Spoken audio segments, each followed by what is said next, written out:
नमस्कार दोस्तों, हमारे YouTube channel Sanwal classes for Uttarakhand में आप सभी का हार्दिक स्वागत है। दोस्तों, ये चल रही है हमारी उत्तराखंड पुलिस रिटन एग्ज़ाम के लिए सीरीज, और जिसमें हम उत्तराखंड जीके मिक्स से संबंधित क्या है जो इम्पोर्टेंट क्वेश्चन हैं उन पर चर्चा करते हैं। तो इससे पहले हमने जो पिछली वीडियो थी तो उसमें हमने भारत के एडिनबरा, तो ये कहा जाता है मसूरी को, यहाँ तक हमने पढ़ लिया है। और इसके बाद आज प्रारंभ करते हैं। आज का पहला हमारा क्वेश्चन है कि सभा सागर की रचना किसने की थी। तो सभा सागर जो नामक ग्रंथ है इसकी रचना की थी सुदर्शन शाह ने। ये टिहरी के पहले शासक हो जाएंगे 1828 ईस्वी में, या जो गढ़वाल राजवंश था उसके पुनर्स्थापक हो जाएंगे। और इन्होंने 1828 में सभा सागर नामक रचना की थी। तो किसने की थी ये? सुदर्शन शाह ने। अगला प्रश्न है, किस ग्रंथ में अजयपाल को आदिनाथ कहकर संबोधित किया गया है। तो अजयपाल क्या था, इनका जो ये नाथ धर्म से संप्रदाय जो नाथ धर्म है तो उसको मानने वाले थे, नाथ धर्म से संबंधित थे। तो इनकी जो चर्चा की गई है वो की गई है सांवरी ग्रंथ में, और यह ग्रंथ हमें प्राप्त होता है ठाकुर सूरबीर सिंह के संग्रह टिहरी से। तो अजयपाल को आदिनाथ कहकर किस ग्रंथ में संबोधित किया गया है? तो ये सांवरी ग्रंथ में इसको संबोधित किया गया है। अगला प्रश्न है, the early travels in India, the early travels in India पुस्तक के लेखक कौन है? तो इसके लेखक है फोस्टर। कौन है? The early travels in India पुस्तक के लेखक कौन है? तो उसके लेखक हैं फोस्टर। अगला प्रश्न हमारा, किस पवार शासक ने सिरमौर के डाकुओं का अंत किया था? तो ये किया था फतेहपति शाह ने। किस पवार शासक ने सिरमौर के डाकुओं का अंत किया था? तो सिरमौर कहा जाता था हिमाचल प्रदेश वाले क्षेत्र को। तो सिरमौर के डाकुओं का अंत किसने किया था? तो ये किया था फतेहपति शाह ने। अगला प्रश्न है, कैलाश मानसरोवर यात्रा कितने दिन की होती है? तो कैलाश मानसरोवर यात्रा होती है 40 दिन की। कितने दिन की होती है? 40 दिन की यात्रा होती है कैलाश मानसरोवर। अगला प्रश्न है, कुमाऊं में न्याय की देवी किसे माना जाता है? तो कुमाऊं के क्षेत्र में न्याय की देवी माना जाता है जिया रानी को। किसको माना जाता है? जिया रानी। अगला प्रश्न है, गढ़वाल में न्याय का देवता किसे माना जाता है?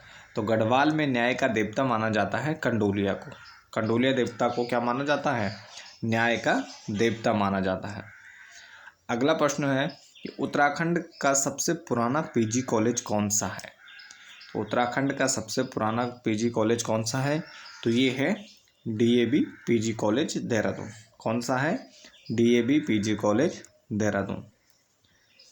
अगला प्रश्न है कि गढ़वाल का दानवीर कर्ण किसे कहा जाता है? तो गढ़वाल का दानवीर कर्ण कहा जाता है घनानंद खंडूरी को। किसको कहा जाता है गढ़वाल का दानवीर कर्ण? तो ये कहा जाता है घनानंद खंडूरी को दानवीर कर्ण कहा जाता है। अगला प्रश्न है कि कत्यूरी वंश का स्वर्णकाल किस राजा के काल को कहा जाता है? तो कत्यूरी वंश का स्वर्णकाल कहा जाता है वीर धामदेव के काल को। किसको कहा जाता है? वीर धामदेव के काल को क्या कहा जाता है? कत्यूरी वंश का स्वर्णकाल की संज्ञा दी जाती है। अगला प्रश्न हमारा कि गढ़वाल क्वीन पर्वत के नाम से किसे जाना जाता है? तो गढ़वाल क्वीन पर्वत कहलाता है नीलकंठ पर्वत, और ये कहाँ स्थित है? चमोली में। और नीलकंठ मंदिर की बात करें तो ये कहाँ स्थित है? यह पौड़ी में स्थित है। गढ़वाल क्वीन पर्वत के नाम से जाना जाता है नीलकंठ पर्वत चमोली में। अगला प्रश्न है, पथिक पत्रिका के संपादक कौन थे? तो पथिक पत्रिका के संपादक कौन थे? तो ये थे जयानंद जोशी जी। जयानंद जोशी द्वारा पथिक पत्रिका का संपादन किया गया था। अगला प्रश्न है कि कप्पू चौहान को किस पवार शासक ने पराजित किया था? तो कप्पू चौहान को अजयपाल ने पराजित किया था, और अजयपाल ने कप्पू चौहान को क्या है? वीर कहकर भी संबोधित किया है। अगला प्रश्न है कि गढ़वाल की सांस्कृतिक राजधानी कहाँ है? गढ़वाल की सांस्कृतिक राजधानी है पौड़ी। कहाँ है? पौड़ी को गढ़वाल की सांस्कृतिक राजधानी कहा जाता है। और कुमाऊं की बात करें तो कुमाऊं की है अल्मोड़ा। अगला प्रश्न हमारा, उत्तराखंड में स्थापित प्रमुख नए पार्क। तो उत्तराखंड में जो प्रमुख स्थापित नए पार्क हैं तो उनमें पहला है कवक पार्क। तो कवक पार्क स्थापित किया गया है मुनस्यारी पिथौरागढ़ में। ये काफ़ी महत्वपूर्ण है और इनसे प्रश्न पूछे जा सकते हैं, तो इन सभी को आपको ध्यान रखना है। कवक पार्क है हमारा मुनस्यारी पिथौरागढ़ में। पॉलिनेटर पार्क स्थापित किया गया है हल्द्वानी नैनीताल में। Pollinator park Haldwani Nainital. अगला है जैव विविधता पार्क। तो जैव विविधता पार्क स्थापित किया गया है हल्द्वानी में ही, हल्द्वानी नैनीताल। अगला है मास गार्डन। तो यह स्थापित किया गया है खुरपाताल नैनीताल में। तो तीन जो ये पार्क हैं ये नैनीताल में ही स्थापित किए गए हैं, पॉलिनेटर, जैव विविधता और मास गार्डन। अगला है ट्यूलिप गार्डन। तो ट्यूलिप गार्डन स्थापित किया गया है मुनस्यारी में। कहाँ किया गया है ट्यूलिप गार्डन? तो ये किया गया है मुनस्यारी पिथौरागढ़ में। अगला है थीम पार्क। तो थीम पार्क स्थापित किया गया है कंडोलिया पौड़ी में। ये भी महत्वपूर्ण है। थीम पार्क कहाँ स्थापित किया गया है? तो कंडोलिया पौड़ी में यह स्थापित किया गया है। अगला है नेचर पार्क। तो नेचर पार्क स्थापित किया गया है लच्छीवाला देहरादून में। नेचर पार्क कहाँ स्थापित किया गया है? तो ये किया गया है लच्छीवाला देहरादून में। अगला है बटरफ्लाई पार्क। तो बटरफ्लाई पार्क स्थापित किया गया लच्छीवाला में ही है, लच्छीवाला देहरादून। इसके बाद उत्तराखंड के प्रमुख दिवस। उत्तराखंड के प्रमुख दिवसों की बात करें तो पहला हमारा कुमाऊनी बोली दिवस। तो कुमाऊनी बोली दिवस मनाया जाता है 1 सितंबर। कब मनाया जाता है? 1 सितंबर को कुमाऊनी बोली दिवस मनाया जाता है। अगला है गढ़वाली बोली दिवस। तो गढ़वाली बोली दिवस मनाया जाता है 2 सितंबर को। 1 सितंबर को कुमाऊनी बोली दिवस और 2 सितंबर को गढ़वाली बोली दिवस मनाया जाता है। हिमालय दिवस मनाया जाता है 9 सितंबर को।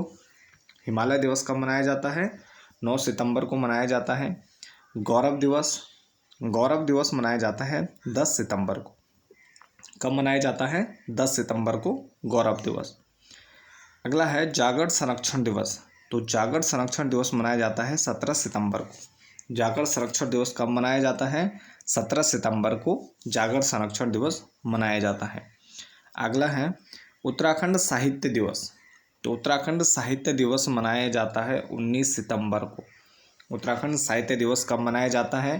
तो ये मनाया जाता है 19 सितंबर को। प्रेरणा दिवस मनाया जाता है 12 अगस्त को। कब मनाया जाता है? 12 अगस्त को प्रेरणा दिवस मनाया जाता है। उत्तराखंड जल दिवस। तो उत्तराखंड जल दिवस मनाया जाता है 25 मई को। कब मनाया जाता है? 25 मई को उत्तराखंड जल दिवस मनाया जाता है। हरियाली दिवस ये मनाया जाता है 5 जुलाई को। कब मनाया जाता है? हरियाली दिवस 5 जुलाई को। लोक संस्कृति दिवस। तो लोक संस्कृति दिवस मनाया जाता है 24 दिसंबर को। ये कब मनाया जाता है? 24 दिसंबर को लोक संस्कृति दिवस मनाया जाता है। अगला है समर्पण दिवस। समर्पण दिवस मनाया जाता है 25 दिसंबर को। कब मनाया जाता है? 25 दिसंबर। अगला है हाथी दिवस। हाथी दिवस मनाया जाता है 4 अक्टूबर को। कब मनाया जाता है? 4 अक्टूबर। उसके बाद है पहाड़ दिवस। पहाड़ दिवस हम मनाते हैं 11 दिसंबर को। ये महत्वपूर्ण है, ये आपको ध्यान रखना है। पहाड़ दिवस मनाया जाता है 11 दिसंबर को। इसके बाद है हमारे प्रमुख वाद्य यंत्र। प्रमुख वाद्य यंत्रों में आते हैं उत्तराखंड के ये मसक बीन। ये क्या है? एक सुसुर वाद्य है। मसक बीन। तुरही यह भी सुसुर वाद्य है। हुड़की यह क्या है? चरम वाद्य यंत्र है। उसके बाद घुंघरू। घुंघरू क्या है? घन वाद्य यंत्र है। घुंघरू घन वाद्य यंत्र है। ढोल दमाऊं चर्म वाद्य यंत्र है। मंजीरा। मंजीरा क्या है? घन वाद्य यंत्र है। चिमटा घन वाद्य यंत्र है। मोछंग घन वाद्य यंत्र है। और अलगोजा यह क्या है? सुसुर वाद्य यंत्र है। और अलगोजा को क्या कहते हैं? बांसुरी भी कहा जाता है और यह रिंगाल की बनी होती है। और उत्तराखंड का जो राज्य वाद्य यंत्र है, तो उत्तराखंड का राज्य वाद्य यंत्र घोषित किया गया है ढोल को। उत्तराखंड का राज्य वाद्य यंत्र किसे घोषित किया गया है, तो ये किया गया है ढोल को। तो ये थे हमारे आज के कुछ महत्वपूर्ण प्रश्न। इसके साथ ही इस वीडियो को यहीं पर समाप्त करते हैं। मिलते हैं नेक्स्ट टॉपिक के साथ। बने रहें चैनल के साथ। धन्यवाद।